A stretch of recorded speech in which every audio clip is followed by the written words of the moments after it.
welcome to When the Smoke Clears. I am the Recovery Club. What's going on, everybody? Thank you for tuning into this podcast. Today, I am coming to you from San Antonio, Texas. Today I chose the background of a Yanaguana painting of the history of San Antonio when the conquistadors come through here, and what it says here is a memory of history and spirit, and it gives you different pictures. Let me move over here so you can see it. See there?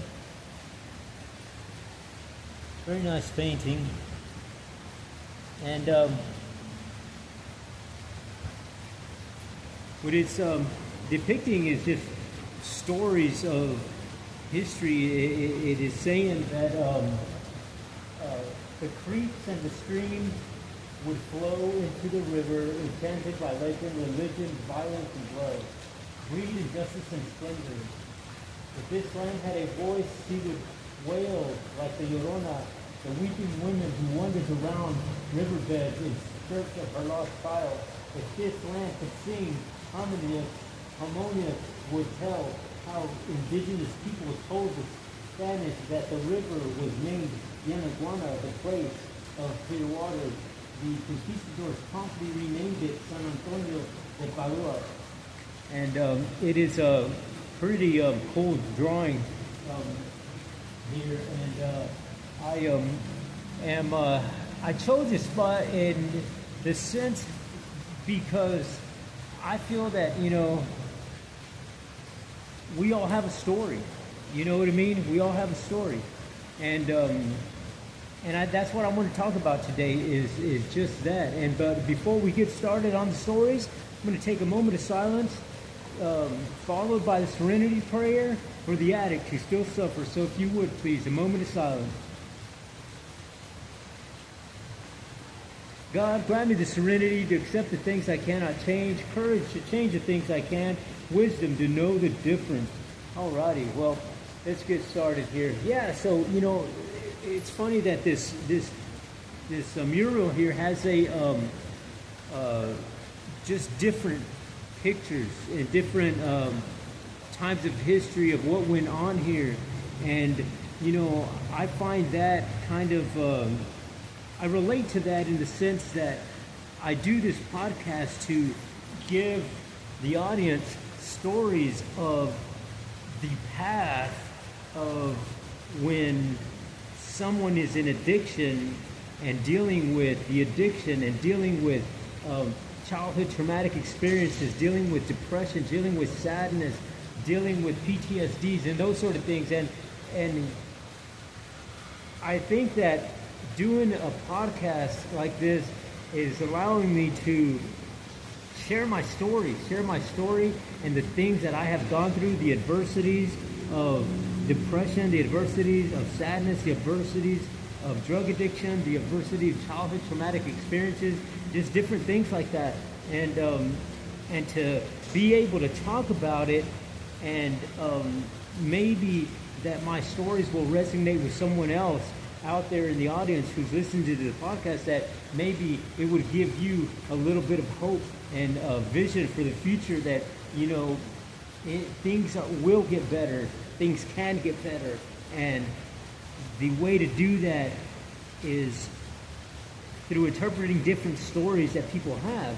And I know in my addiction and in my neurological brain disorders, in those forms, the way that I was able to kick an addiction habit and progress my life in a positive sense is through listening to other people's stories of people who have gone through those types of situations and adversities, and how they came out in the world of recovery and positivity, and what they went through is the things that I adapt, the things that I adopt and grab to try and to see if those things fit in my life and if they work. And a lot of the things that I've been doing are not things that I just came up with. They're things that I've seen other people with a success rate of having a better life, and not in the world of addiction and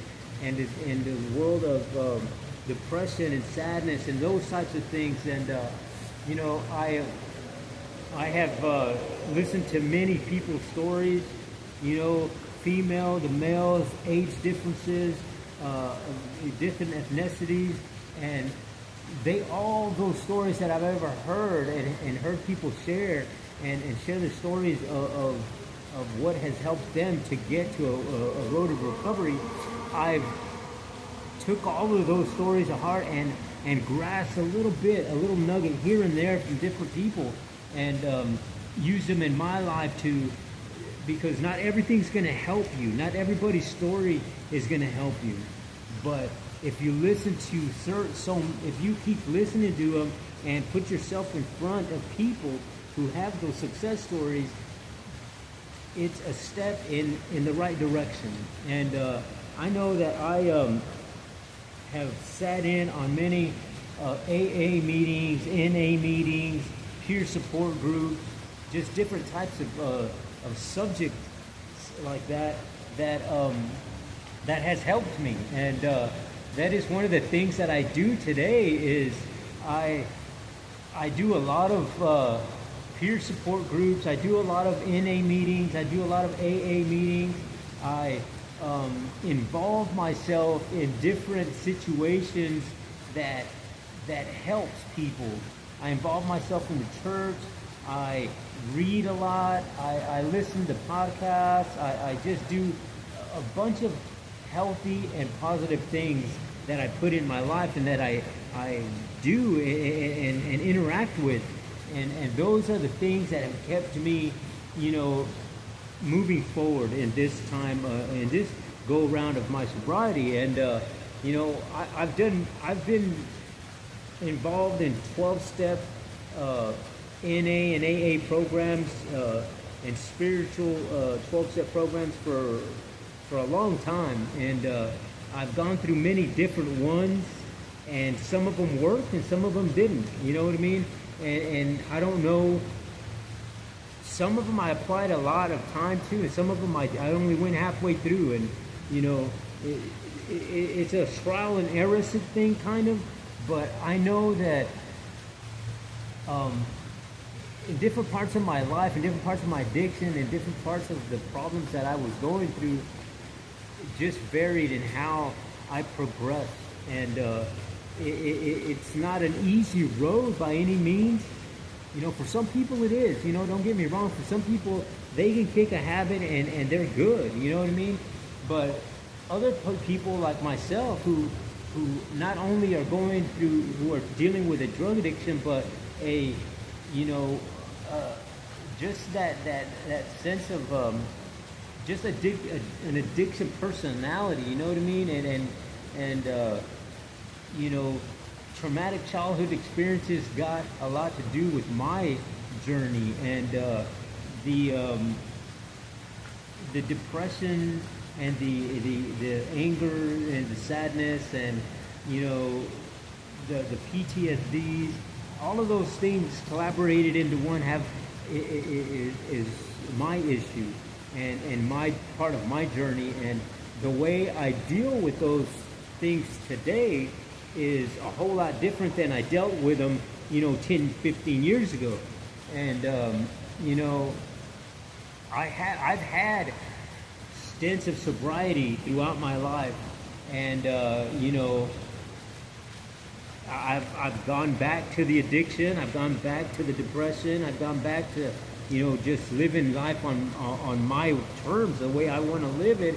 And you know, when I do that, that hardly gets me, you know, very far. You know what I mean? And when I live my life with a recovery community and a faith-based community, when I intertwine those together in my life, my boundaries that I have are so positive and so healthy that it gives me a longevity of sobriety. And you know, the longest stretch that I've ever had in sobriety has been 10 years. And I do know that when I was when I had that 10-year run, I involved myself in a 12-step program. I involved myself in a recovery community. I involved myself in my church faith-based community. Those were the types of people that I surrounded myself with. And when you surround yourself with like-minded people, then you become a part of your environment in a sense. You know what I mean?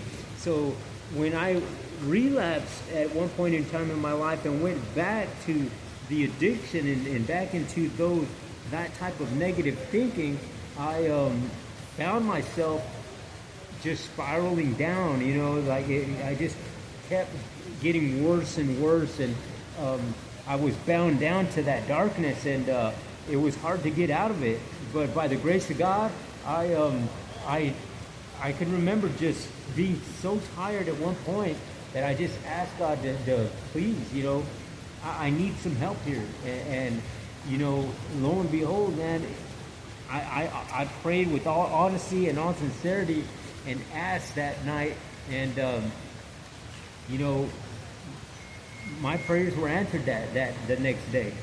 You know what I mean? They weren't answered the way I wanted them to be, but they were answered nonetheless. You know, I asked to get out of that environment, and the next day I was out because I just happened to get incarcerated. I got a drug charge. I got picked up by the police, and that's what happened. You know what I mean? But I had to go through that. I know that I had to go through that so that I can get to where I am at today. You know what I mean?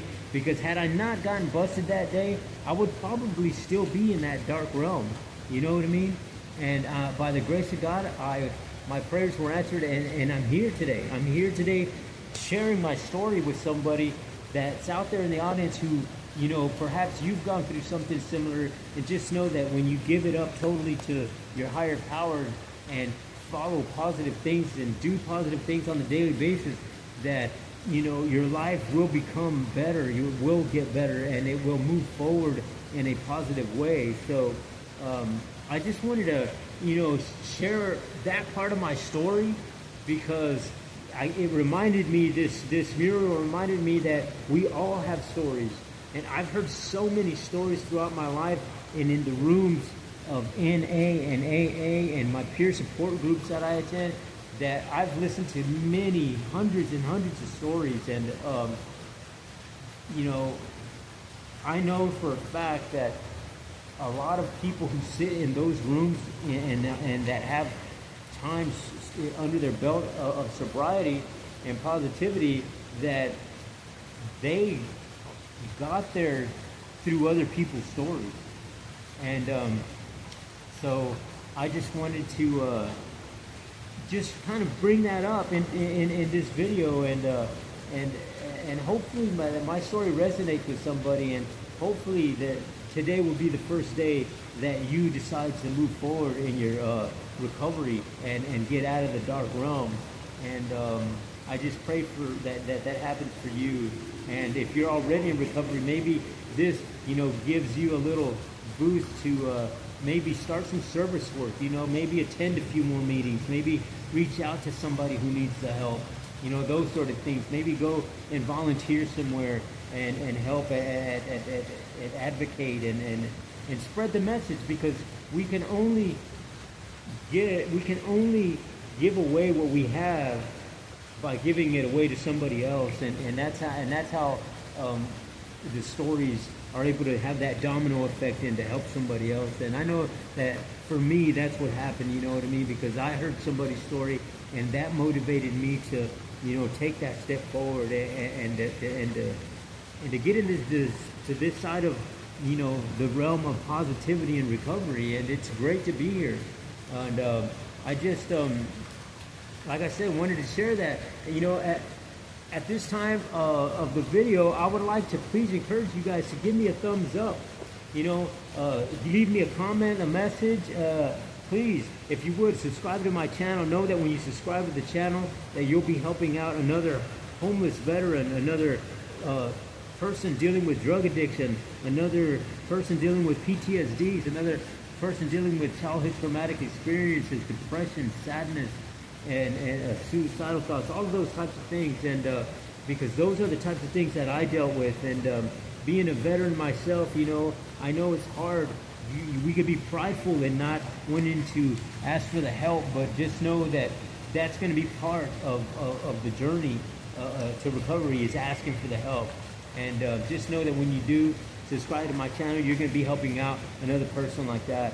And all you got to do is tap that subscribe button, and it doesn't cost you a thing. And just know that when you do, you'll be helping out another person, another veteran, another homeless person, and another person dealing with drug addiction. So I guess that's going to be it for this episode of On When the Smoke Clears. I am the Recovery Plug.